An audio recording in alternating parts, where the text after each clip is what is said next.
Hi and welcome to this Yano video recipe. We upload a new recipe every single day, so make sure you're subscribed to not miss out. Today we're cooking some classic mashed potato. Before we start, take a look at the link in the description below. You can order the pre-meshed ingredients to cook this recipe at home. Put a saucepan of water on a high heat and bring it to a boil.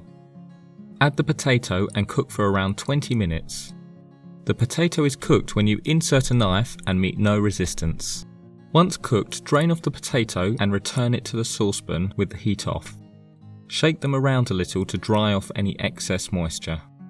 Now add the milk and butter. Then proceed to mash the potato with a masher. Keep going until there are no lumps and it's smooth. Add salt to taste and enjoy while it's hot. Whilst it's quick and simple, the butter and milk make this a great potato dish.